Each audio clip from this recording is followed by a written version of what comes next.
Look, Alex. Tama ka. We're all adults here. Kaya na natin magdesisyon para sa mga sarili nating buhay.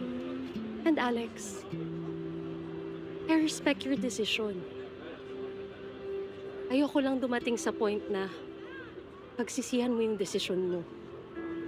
Na hindi mo nasabi yung totoong laman ng puso mo. And Alex,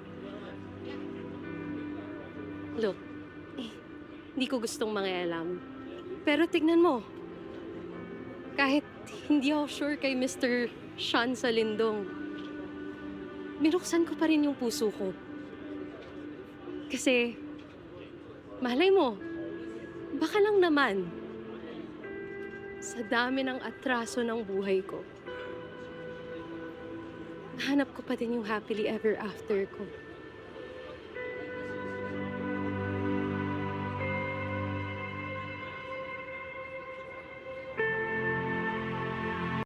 Hi guys! It's Sam Coloso of Starworks.